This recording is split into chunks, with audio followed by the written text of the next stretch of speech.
आज जो योजना का मैं ऐलान करने जा रहा हूँ, इस योजना का नाम है पुजारी ग्रंथी सम्मान योजना। इसे मैं वेतन या तनख्वाह नहीं कहूँगा, एक तरह से इनका सम्मान करने के लिए इसकी घोषणा कर रहे हैं कि लगभग 18,000 रुपये महीना इनको सम्मान राशि दी जाएगी हमारी सरकार बनने पर। एक बेहद महत्वपूर्ण घोषणा करने जा रहा हूँ। ये उन लोगों के लिए है जिनका समाज के प्रति बहुत बड़ा कंट्रीब्यूशन होता है, लेकिन कभी भी समाज ने उनकी तरफ ध्यान नहीं दिया, किसी पार्टी किसी सरकार ने उनकी तरफ ध्यान नहीं दिया। आज जो योजना का मैं ऐलान करने जा रहा हूँ, इस योजना का नाम है पुजारी ग्रंथी सम्मान योजना।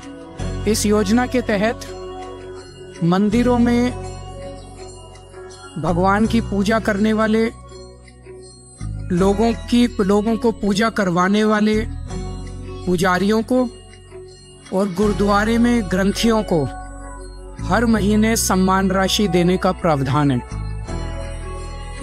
हम जानते हैं कि किस तरह से एक पुजारी हमारे सुख दुख सब में काम आता है। हमारे घर में शादी हो, बच्चे का बर्थडे हो, कोई भी खुशी का मौका हो या कोई मौत हो जाए या कोई गम का मौका हो, हर वक्त पुजारी हमारे साथ होता है, हमारे को उसमें अपना कंट्रीब्यूशन करता है, भगवान की पूजा कराता है हमें। ये वो तबका है जिसने सदियों से हमारी परंपराओं, हमारे रीति रिवाजों, इसको पीढ़ी दर पीढ़ी, एक तरह से जो गुरु शिष्य परंपरा पीढ़ी दर पीढ़ी इसने आगे बढ़ाया, हमारे संस्कारों को, हमारी रीति रिवाजों को, हमारे परंपराओं को। लेकिन इसने कभी भी अपने परिवार की तरफ ध्यान नहीं दिया और कभी भी हम लोगों ने इनकी तरफ ध्यान नहीं दिया। हम मंदिर जाते हैं, पूजा करते हैं, लेकिन कभी भी इनकी तरफ हमने ध्यान नहीं दिया। आज इस योजना के जरिए इसे मैं वेतन या तनख्वाह नहीं कहूँगा, एक तरह से इनका सम्मान करने के लिए इसकी घोषणा कर रहे हैं कि लगभग 18,000 रुपये महीना इनको सम्मान राशि दी जाएगी हमारी सरकार बनने पर। यह देश में पहली बार हो रहा है। आज तक कभी किसी पार्टी, किसी सरकार ने ऐसा नहीं किया। ये पहली बार हो रहा है। जैसे दिल्ली में हमने कई काम पहली बार किए, स्कूल अच्छे किए, पहली बार किए, अस्पताल अच्छे किए, पहली बार किए, महिलाओं के लिए बस यात्रा फ्री करी, पहली बार करी। ऐसे ये पहली बार हो रहा है और मैं उम्मीद करता हूं कि भारतीय जनता पार्टी और कांग्रेस की सरकारें भी इससे सीख के अपने अपने राज्यों के अंदर पुजारियों और ग्रंथियों के सम्मान के लिए ऐसी योजनाएं लागू करेंगी। इस योजना का कल से रजिस्ट्रेशन चालू होगा।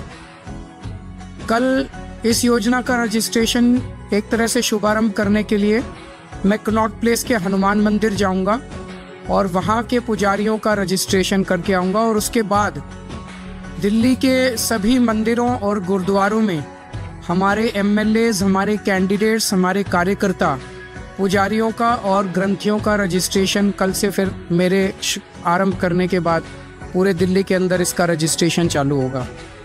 मेरी भारतीय जनता पार्टी से हाथ जोड़ के विनती है, जैसे उन्होंने पुलिस भेज के फर्जी केस करके महिला सम्मान को रोकने की कोशिश की लेकिन रोक नहीं पाए, हुआ रजिस्ट्रेशन, हो रहा है रजिस्ट्रेशन। उन्होंने संजीवनी योजना रोकने की कोशिश की, रोक नहीं पाए। इस तरह से ये कम से कम पुजारियों और ग्रंथियों की योजना को रोकने की कोशिश ना करें, बहुत पाप लगेगा। वैसे उन्होंने ऐसे ऐसे कर्म कर रखे हैं, पाप तो उनको लगेगा ही, लेकिन इससे और ज़्यादा पाप लगेगा, भगवान भी नाराज होगा। एक तरह से पुजारी और ग्रंथी हमारे और भगवान के बीच में एक ब्रिज का काम करते हैं, सेतु का काम करते हैं, हमारी प्रार्थनाओं को भगवान तक पहुंचाते हैं। तो अगर आप